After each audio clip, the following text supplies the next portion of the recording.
to our live stream today with Mark Simons, who is a storyboarding veteran extraordinaire inside of our industry. And today we're actually going to be doing what is one of our little series about art tests. Since we know that a lot of times now people do a lot of art tests for studios before they get hired. So let's take a look. And first, let me introduce you to Mark. Let's see. Hi, everybody. This is Mark. Hello, everybody. Okay. And we're okay. A lot of people are here today. So, Mark, we're especially interested today to talk to you about art tests. Oh, I'm getting an echo effect. Give me a second, please. I knew this would happen. Okay, watching live. Give me a moment. Let me take off the echo effect. This is off. Delete. Okay, is this better? Yeah. Ethan, let us know if this is better. Is everybody still getting the echo effect? I never heard an echo. We're not going to hear the echo, but I think it still has the echo effect. 1 second. Let me change that a bit. Well, it depends on what he means. If yes, it's better, or yes, there's still echo. Yeah.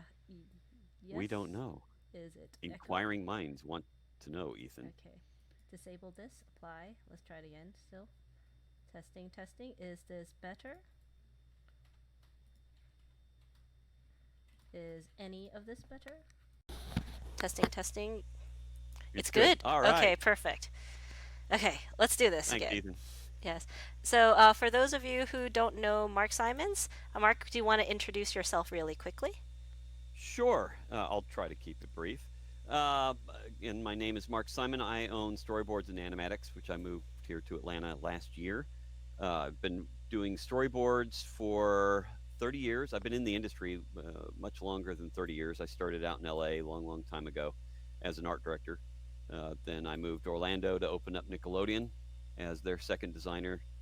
Started my storyboard studio there in Orlando and moved it up here. I'm currently the story artist on The Walking Dead and head of story at the same time, believe it or not, on a Netflix stop motion animation, which is what I had people run this cleanup test that we're going to talk about.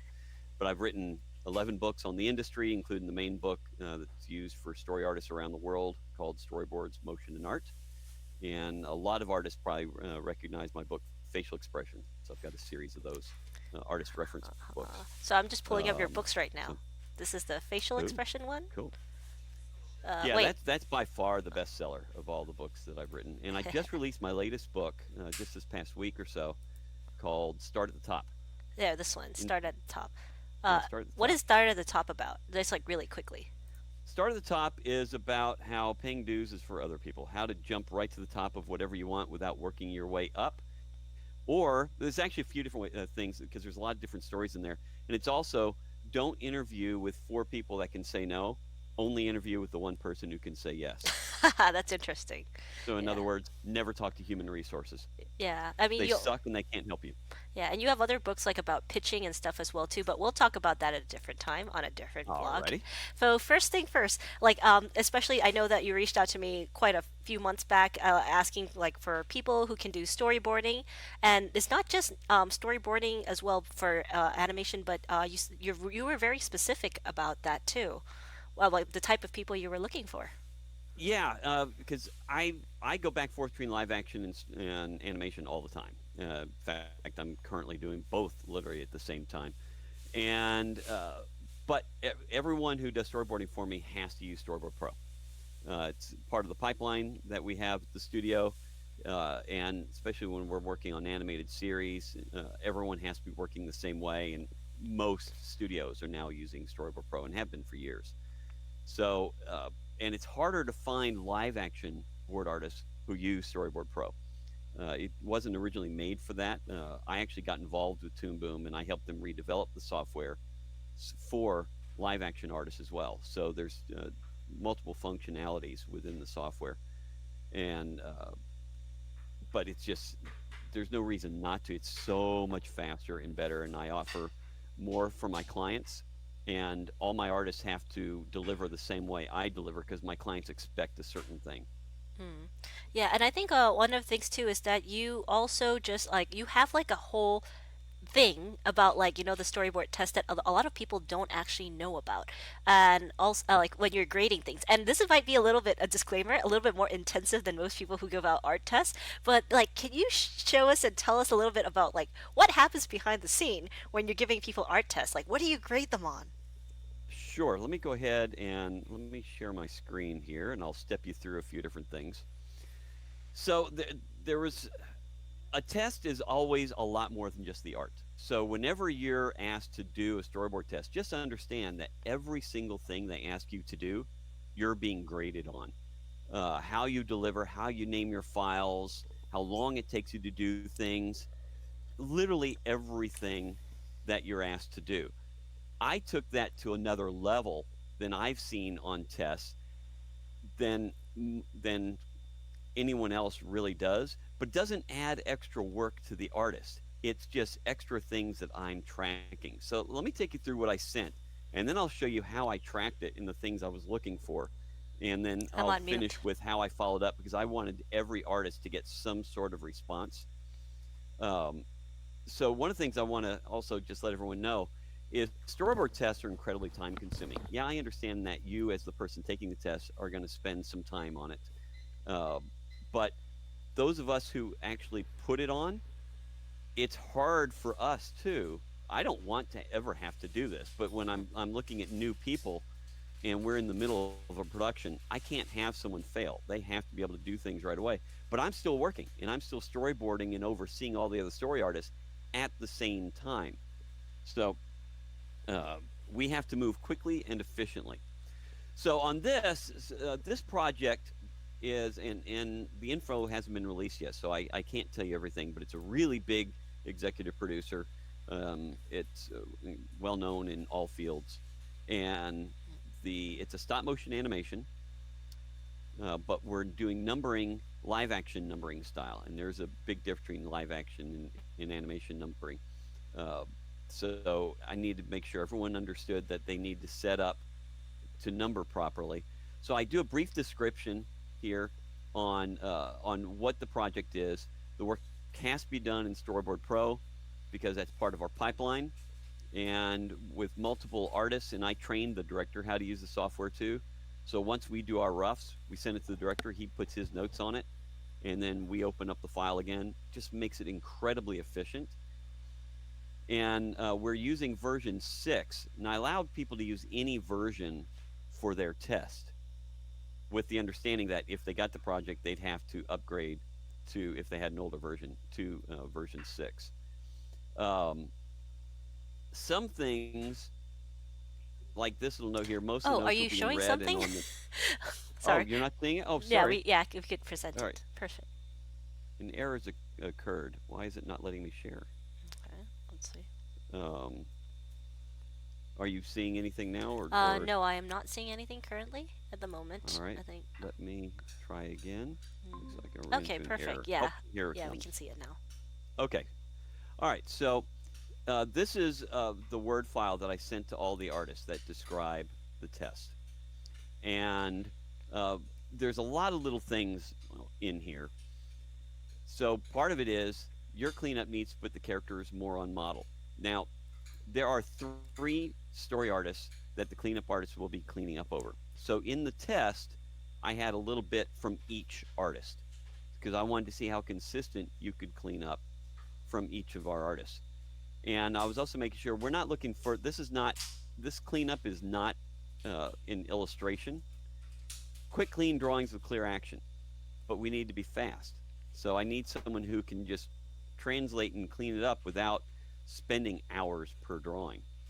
And some we're going to need you to do in betweens if we've got lots of different action. So I'm letting everyone know if there's an action that needs more art, it's up to you to do that more.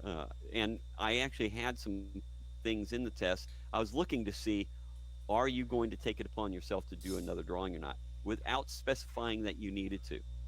Part of this test is also seeing how you think. So again, I'm testing a lot of different things, not just your ability to draw.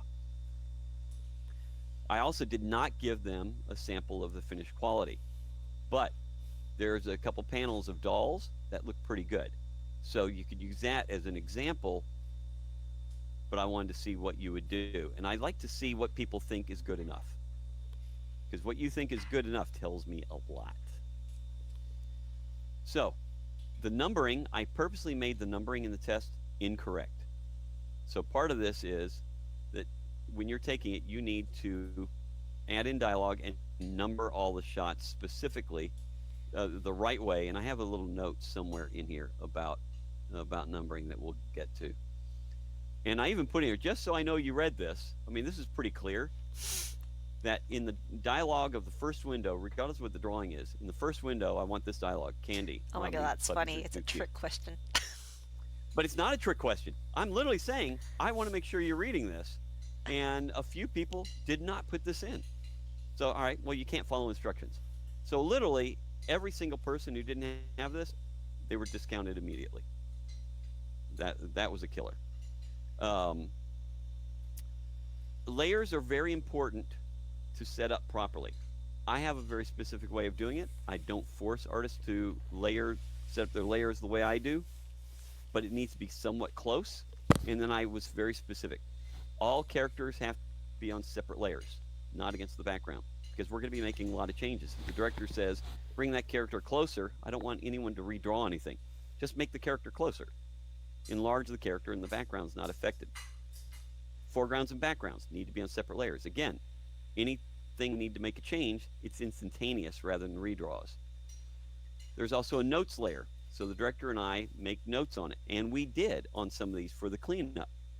So one of the notes was in here, turn off any notes and rough layers when you're done. Again, I want to make sure that you understand when you're delivering to me, it needs to be a finished cleanup. And again, almost half of the people who took the test did not turn off the notes layer. How many people took the test? So now I'm getting these crappy looking things. What's that? Oh, sorry. Sorry. How many people took the test for you? I had 25 people take the test. I actually I got a lot more people that were asking to it, but I had to stop it at some point because it was taking up too much time. So I was hoping with 25, I'd get a few people that I would be willing to hire. And from this test, 5 were good enough to hire, and 3 were spectacular that I've held on to their names. I could only hire 1 on this project, but I have all of their names for other projects. So, which is great. I don't have to do this again. I've got more people I can rely on. I also had this thing for when you're doing fills in Storyboard Pro, you can color on a layer underneath your lines, and they should be grouped together. You can group layers just like you can in Photoshop.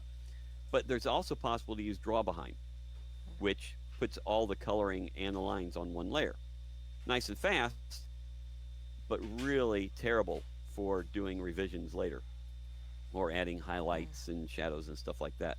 So I demand that everyone has to do their fills on a separate layer from the lines. So that was another thing I was testing. Can you follow that? Because I mean, pretty clear, do not use draw behind. So if I saw draw behind, nope, you were discounted. And then I even put in here, group the line art and the fill layer so we can move them together. I'm not going to get into why here, but it again, saves us a tremendous amount of time in production. And this is a movie, so we had a lot to do on this one. And then in Storyboard Pro, it's kind of like in Word when you track changes. We can have track changes in Storyboard Pro too. And so whenever we draw a note on there when we're tracking the board, and I'll show you when we go through what I actually sent everybody, it outlines in yellow. So I put on here validate the changes, which means the yellow turns off. This was to see who understands the software and if they're paying attention to what I've asked for here. Now, again, a lot of this may seem like a lot, but this is just basics of working in production. I have to know that you understand the software and how to follow instructions. But the test itself was rather short. I didn't want people spending a day or two or a week on it. People have lives. I don't like taking long tests, so I don't want anyone else to either. And we are creating animatics in real time as we're working. Every step of the process, we're on an animatic. So each board artist has to understand timing. And then I always did the final timing, editing on the timings, but I wanted the artist to start setting everything up.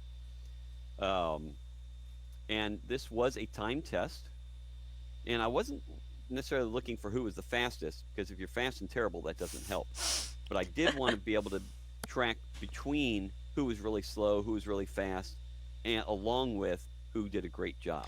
Yeah. So if you were doing this yourself, you said that it would probably take you like a day. Is that correct for this test? About half a day, 4 to 5 hours it would have taken me. Mm, yeah. So, um, and I understood that it would take other people a little longer because I I know how I work.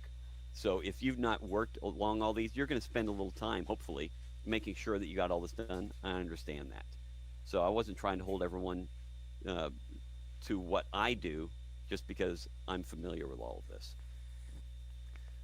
And I was also very specific. You will be tested on how well you follow all these instructions. I don't know how many people read all that, but I could kind of tell once I got the tests in.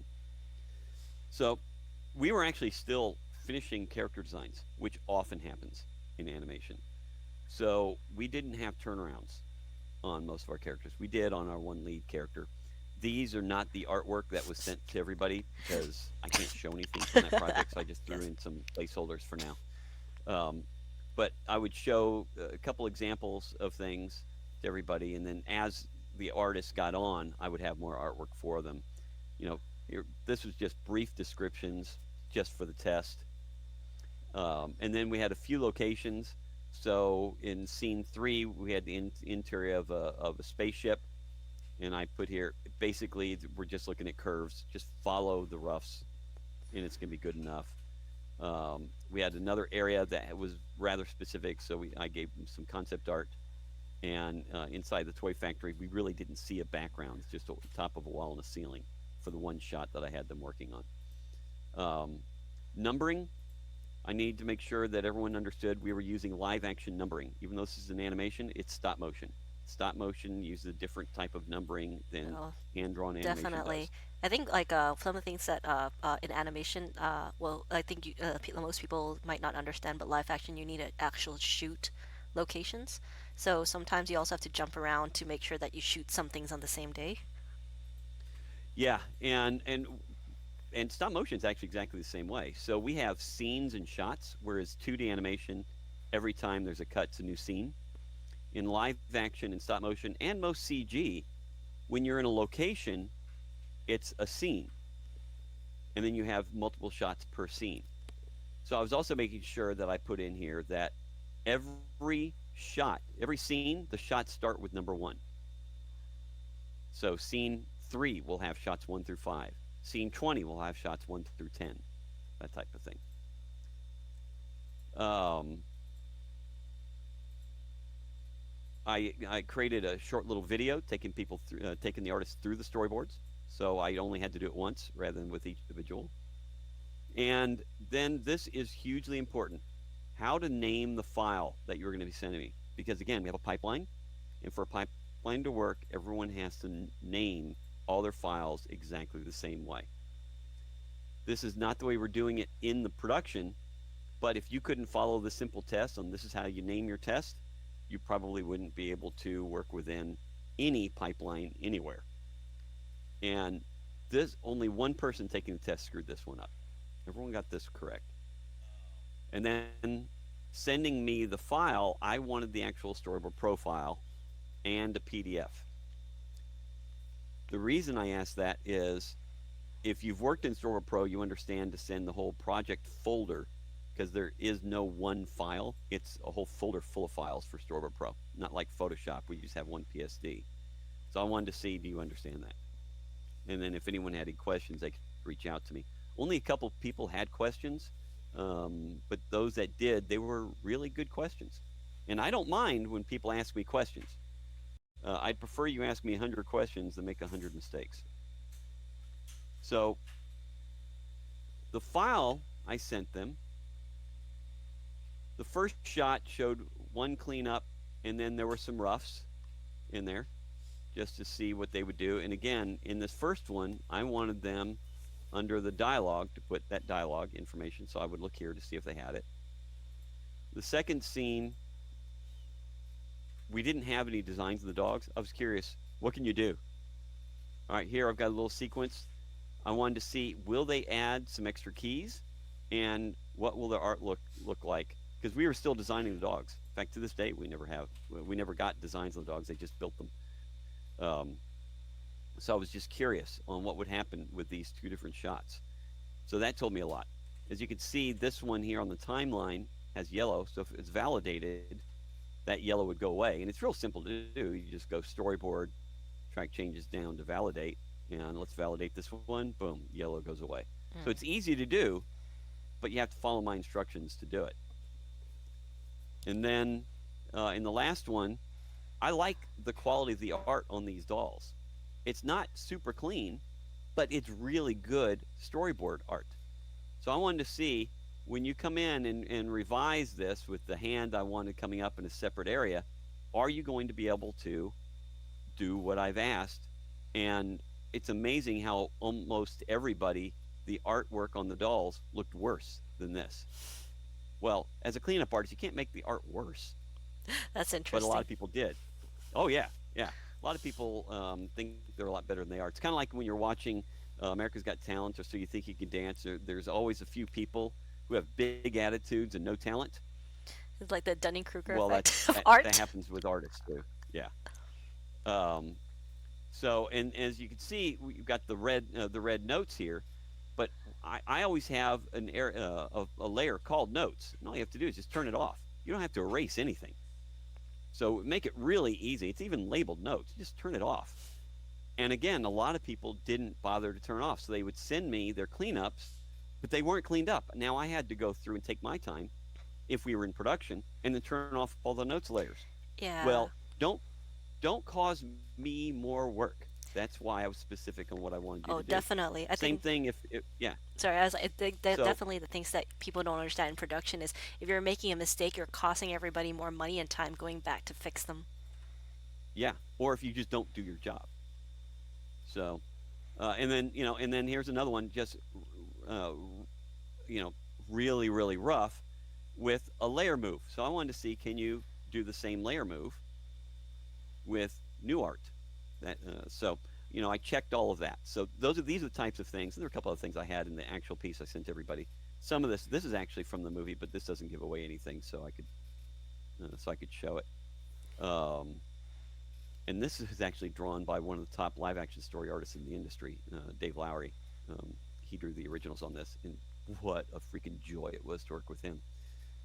He didn't know the software. I actually trained him on to use Storyboard Pro. Wow, that's awesome. He's a Photoshop guy. Yeah, he was just absolutely amazing to work with. All right, so what I did after all this is I then tracked everything. I'm rather anal about everything, so I put down every artist name and their email. The reason I put their email in here is if I wanted to reach out to them, I didn't have to look back at something else. This is just for me. I tracked when I sent it to them because I told everybody, let me know when you're ready to start. I will send you the file then and start immediately. The reason I did that is so someone couldn't tell me, oh, I wasn't able to start it for 8 hours after you sent it to me, so it really only took me 3. I'm not going to give you a chance to lie to me. Definitely. So I sent it to you when you're ready, so I know exactly when you started. And if you didn't, that also tells me something. So I tracked when I sent it to them, when I got it back, and I just put in how much time. This is just kind of a reference. I didn't care as much unless it took an ungodly amount of time. And So then it everything else I rated. Go ahead. so it seems like everybody submitted in almost like a day. Yeah, I mean, there's a few that were 10 and 11 hours that they did over a couple days. This person took a day and a half, which a day and a half was too long for this. Um, so, but again, I didn't want people to waste a lot of time because you're not getting paid for a test, which drives me crazy. But there are times it's the only thing we can do. Definitely. So then everything else I graded from 1 to 10. And there were 10 different things I was testing everyone on. I tested them whether or not they named the file they sent me properly. As you can tell, everyone got a 10 except for this person. The 1 Right? 0. Right. And they only did the first scene. They only did part of it and then stopped. So they didn't get the job. Um, I wanted to see if they put in the dialogue. And one, two, three people missed that one line, that one bit. So that's not good. And obviously, getting a zero lowers their grade overall. Art quality. Unless they had at least a seven, I was not going to be interested in hiring them because this is for a cleanup position. Mm. The whole point of having cleanup artists is that they can make it look good and understand the software in what we're doing. So I had a lot of fives, and this one was a two. Like, okay, two and three. There's no way this would work. Oh man. I wanted to see if they add an in between. The in between, this was not a make or break, but if they did do it and it helped the board, obviously I'm going to look stronger at that because if you can think ahead and look at something and go, oh, you know what? This will be better if I can smooth out the action by adding this other really cool piece. I want that. I want someone who can plus it. If you're going to change or add to the boards, I'm all for it, but only if it makes it better. Mm. And that tells me a lot. Do you know what's better? That's subjective. But we're in a subjective industry. So for this type of project, are you going to help plus it? So I was checking that. Layer use. So what this was, did they do the lines and the fills on separate layers and group them like I specified? So it was kind of a mix. If someone had a 4 or a 6, it meant that sometimes they did, sometimes they didn't. There were a few that were 10s. Animatic use, that was I was looking for, can you do timings? And did you add and change any timings? And did you add the camera motion and layer motion the way it was roughed in? On character, this was one of the main key ones I was looking for. If you're cleaning up, are you going to be able to make it look like the characters are supposed to look? That's pretty important for. So that could for also be a animation. make or break type of thing. This is a make or break. Although it's not as important in 2D or in stop motion, because how you draw a character for stop motion isn't going to change the way the character looks on film. It's a complete make or break in 2D. You have to be able to draw in the style of the project if you're in 2D. 3D and stop motion, there's a lot of leeway. But I wanted to see if they were at least in the ballpark. Numbered, I wanted to see if they renumbered it and put it in live action numbering like I specified. And then attitude. Everyone should have gotten a great score on attitude. Everyone had a 9 or a 10, except for a couple that didn't do anything, so they got a 0. Attitude is also important. We're spending months and months working together. If you're a dick, I'm not going to hire you. Have you ever met anybody who was like, you're like, oh my god, I'm not going to hire that person? Oh, many times. And I've actually also hired people. I went, oh my God, I will never hire them again, like Jeffrey Vereb. So, yeah. And I have no problems mentioning people's names if they're really bad to work with, because I've gotten screwed when people didn't tell me someone was bad, and I will not do that to other people. If someone is really a horrible person to work with, well, you're not going to work for anyone I know. And that might sound harsh. Actually, a lot of people in the industry do that. You probably will never hear it, but there's a blacklist. Oh, I don't doubt that. I do not doubt that. Oh, there is. In fact, at Nickelodeon, one of my writers years ago was also a writer on SpongeBob, and it's just a quick aside, but it's a really good story. And he had printed out his latest script to one of the gang printers that everyone works on. And like anyone, he just walked over, grabbed the whole stack, and went back to his office. But underneath his script were other pages that weren't his.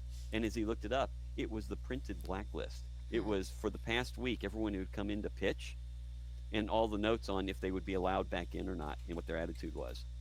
So Wow. there's actually a blacklist. Wow. Yeah. Oh, by the way, there was a comment. They say, wait, I think I missed something. What's a draw behind? Okay, draw behind in Storyboard Pro is, let me pull up that just so you understand it. So let me get to a layer that works. Okay, so on this, I can, I don't have my pen on this monitor, but I can just show you real quickly.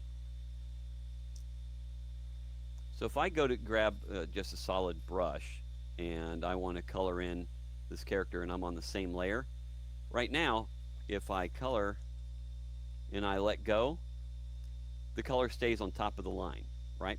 Well, that won't work. I'll Control Z out of that. This little icon down here under your brush is called draw behind. So that allows me to color on the same layer as my lines, and when I let go, the coloring goes behind the line. The problem is I can't erase the color without affecting the line. I can't add highlights because anytime I draw on, it's going to go underneath the blue, and I can't add shadows. So you're stuck with that color. You really can't adjust it. So what I was telling everybody is always go on a layer behind it. So now I've got my color on one layer and I have my lines on another layer. And then if I group those, I can just group them like this. And when they're grouped together and I go to move that layer, the line and the color stay together. So production-wise, it saves a tremendous amount of time. It gives us the most flexibility for changes later. And I think that You was know, because you specifically said it in the instructions as well too. So if someone's not it is. following, they're not following instructions Yeah. as well. But you need to understand this aspect because it's not just what you're drawing now, but there's going to be changes. Plan to make those as efficient as possible from the very first step. So anyway, so that's what that is. Um, So I had this whole thing where it would automatically totaled whatever one did. If they were under 70, I knew it was someone I would not even potentially look at. So what this did is this kept me from having to go back and forth a lot. Oh, it's an 86. That's great. Here's a 92. That's fantastic. Um, and then I also drew in. I also typed in specific notes, so I would remember. Oh, that's right. This person did this, or um, you this person, their roughs were rougher than our roughs. Well, that person, even though they got a 70 because they did most things really well, if their cleanups were rougher than our roughs, I won't hire them. mhm. So, you know, layers are all wrong, but the bodies were good. Missed properly showing action on the first shot. Art was okay, but it was bland. So all these are different things that I put in to remind me, because I'm not going to remember Joe Blow did this and Jane Blaine did that. I have to write everything down. So what I did to follow up to make sure that everybody, I don't like, as you were saying, being ghosted. I know what it's like when you don't hear back from a production, and I don't like it. So I didn't want to be that person. But I didn't have time to reply to every single person. So I sent out 2 emails. I sent one out to the top 4 or 5 people and said, if you're getting this, I wanted you to know that you guys did the best. I like your art. All of you are in the running. Right now I only have budget for one of you. However, all of you, I'm going to save your information for potential future projects as well. Congratulations, great job. Here's a couple notes overall I did see. Just look and see if you're the one that did these notes or not. Okay, so that allowed me to gang email one group, but also let them know, great job. I wanted them to feel good about what they did. Okay. I can stop So sharing as now a and I yeah, can so as a stop the quick computer. comparison, like really quickly, I would say one Hmm. second. Let me go to your face. Yeah. So as a quick comparison from like how do you differentiate when you have like the top people? Suppose you had like the top three. How do you choose like what made that one stand out? When he plussed the project, when the test was better from the cleanup artist than I expected, and that was the one I hired, Jordan. Jordan was amazing. He had a great attitude. His art was fantastic, and he plussed it. He added some in betweens on the dogs that I hadn't thought about. That I thought was really cute. Thought, well, this is the person that I want. He's helping make this project better. So the better he is, the better I look. So that's why he got it. Now the second email I sent out was to everybody that was on the list and letting them know that you may not hear from me again on this. Thank you for taking the test. I appreciate it. Here's the things that I saw happen that were some of the problems. Since I don't have time to email all of you individually because I'm in production, you have to look through your own stuff just to see if you did it. So I went through all the main problems that I saw and I just listed them out really quickly. So everybody heard back from me, and hopefully if they're if they were good enough, and I'm saying that on purpose. You're a good artist if you look at yourself and you try to get better. If they're good enough to go through those notes and look back at their test to see which of those applied to them, Mm. they will get better. Wow. And then I made just a couple phone calls. Obviously, Jordan, who I ended up hiring, and I called, I think, one or two other people whose stuff I thought was spectacular. And it wasn't necessarily easy because the top ones were really, really good. The ones on the bottom, that was easy. Uh, so there was a lot to it. So when you're doing a test, we're looking at a lot more than just the art you send back.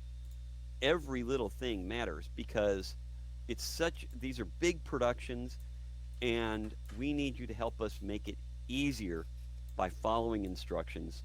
And what you do needs to help for in the future for any changes. And it's not if there's a change. There's always going to be a change somewhere. That's just production. So Oh, definitely. And I think like what you're giving is really helpful because like I said, not probably not a lot of people have as intensive like a grading scale sheet, but these really help. These really kind of help like people kind of check out, oh, what are the things that I could really definitely start improving? And these are not just like, oh, like get better or practice harder, but these are things that yeah. people can actually have notes to change with as well too. What I'm also hoping is that, those people who are listening, some hopefully are head of story or will get there. And you're going to, in that case, you're going to be offering tests to other people. And hopefully you'll get some ideas out of what I put together to help you do a more efficient test. Because I got to tell you, here I was in the middle of this production and we were going like gangbuster because we had to move so fast. And it was worth every minute because when I brought Jordan on, he jumped right in and did a fantastic job. So the test was worthwhile because I didn't have to go back. Oh God, now I got to get rid of him. But I also did make sure I told him, he was on for 1 week, and at the end of that week, I let him know if he was going to continue. So I made sure that I was protecting myself and production along the way. But 3 days into it, I told him, "Dude, you're on." He was fantastic. Wow, that's awesome. I guess that's the thing is that you cannot like kind of give any kind of guarantee until like you really know that they can actually help your project or if they're going to break your project as well.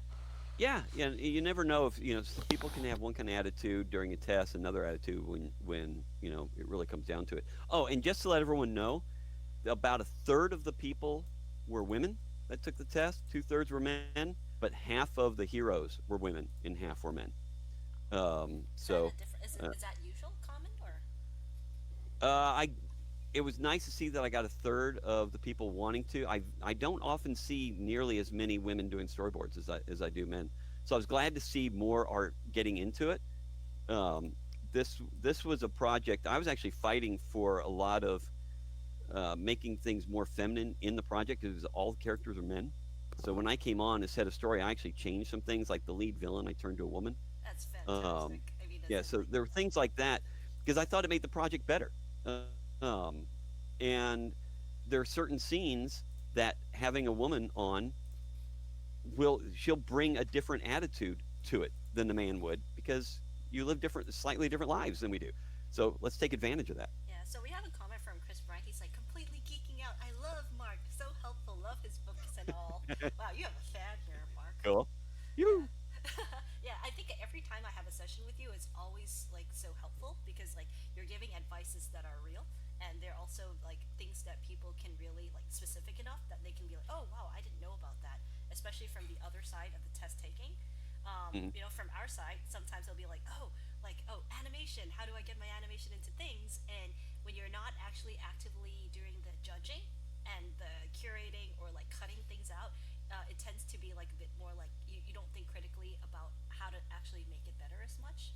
Mhm. But I think like from your perspective and your end, actually having those spreadsheets, that's amazing. Well, I figured you would appreciate Oh, that I because I love know how spreadsheets. organized you are on everything. So, and again, this is one of the reasons I sleep so well at night.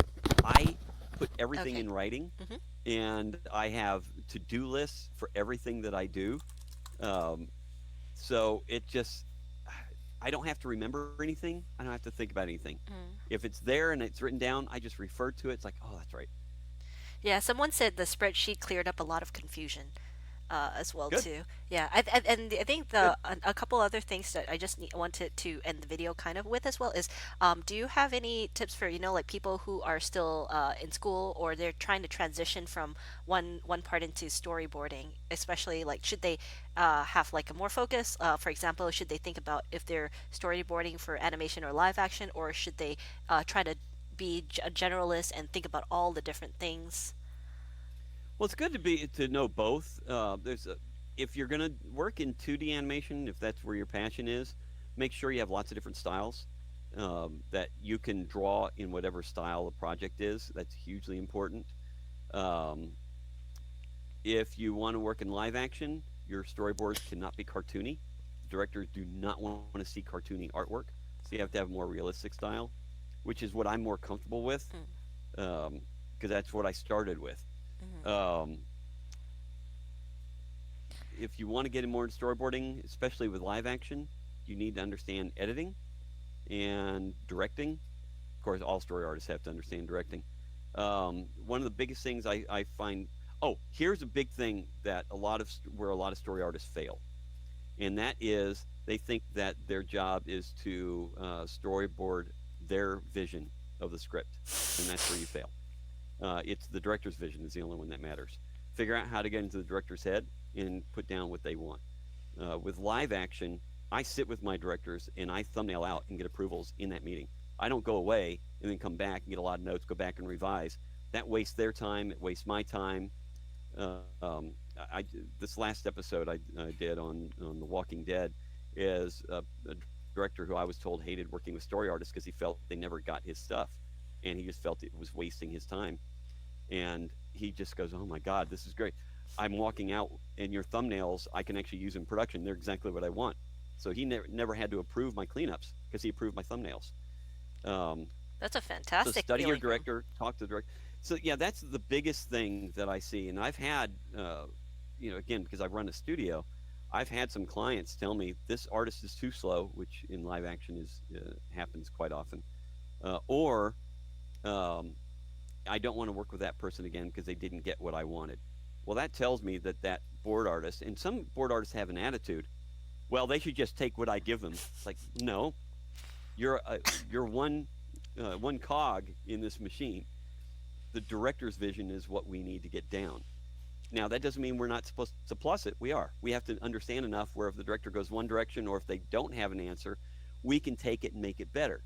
I do that all the time, but it's not changing into the Mark Simon project. It's still the director's project. And it's kind of a fine line at times, but it's a line that you have to walk along. Yeah, definitely, because I mean it is a team effort, and you can't have like every segments of the story come out looking different. Like Exactly. everybody's Yes. also vision. It's like a what's it, a jam? It's like a Yeah. ooh, a storyboard jam. Yep. Yeah. So I think that's a really good. Thank you so much for this session. And yeah, some people were like, yeah, they were 100% unaware about what went into grading a storyboard test. So I think you've given a lot of like things for people to think about. So I know you also live in Atlanta, so I think if anybody wants to come out and see Mark Simon sometimes, we should arrange something as well too. Sure. when We when can he's do that. not flying into LA and flying back, of course. Busy, busy. Yeah. Yeah. So thank you so much, Mark, for today. You've been amazingly Sure. awesome. And yeah, so we're just gonna quickly close out with we're gonna have more of these like art test kind of hack series because I think as more art tests are coming out, more people are hiring. There has been a lot. I think it's important for people to understand before they go in and kind of get graded on what the different people like directors and the people who are giving out art tests are looking for. And the other thing too is that come out if you want to meet with people in the Atlanta community, the creative community. We usually have a mixer every last Wednesday of the month at Joystick. This particular month, our mixer is actually going to be at Bento Box Studio Tour. So it is closed for because we had a limited amount of space we've capped out, and so we will be looking into doing more studio tours and more things like this again. But usually because space is limited in those kind of events, we try to reserve those for members first. So if you're interested, go to our website, asifa-south.com, to kind of become a member, and you can also get free newsletters as well too. On other things is we're going to definitely be doing more of these live streams. If you have any questions, please add them into the comments, because we will be asking our professionals. And I know a lot of you will definitely want to see Mark back again because he's such a cool guy. And the other reason is also because he's not only a storyboarder. I mean, we don't do too much justice introducing him, but he also like does like pitching and like so many other different things, like pretty well rounded, I would say. Yeah, so you can definitely catch him in our other like events and stuff. But also upcoming, we'll definitely be having like the 2D animation summit, which will be online and free for the week. We'll be posting that information out. It's hosted by Tony Ross of Tony Tony Ross. Teach. Yep. Yes. And then there's also going to be a SCAD Animation Fest coming up as well at the end of the month. So there's a lot of things going on in Atlanta. So come in and hit us up for if you're interested, and join us again next time for our videos if you like them. And if you want to know more information, you can also leave some comments, which we'll take back, and we can ask Mark about those things later as well too. Sure. Okay. And if anyone's interested in whether it's my new book or facial expressions, the best way to find all of them is just go to marksimonbooks.com. Of course, Ta-da! everything's on Amazon, so you can just look there too. Yes. Well, okay. Which would you recommend for people who are starting out? Well, if you're starting out in storyboarding, my book, Storyboards, Motion, and Art, is the Bible of the industry. So that literally teaches you both the business and the art of storyboarding. It's huge. Okay. And if you're looking for inspiration in any type of work that you do, Start at the Top is a great book on how to think outside the box and blow out your career. Okay, perfect. Thank you so much, Mark, for your advice today. And everybody, hope you guys enjoyed it. And we will be catching you next time. All right. Bye. Thanks. Bye, everybody.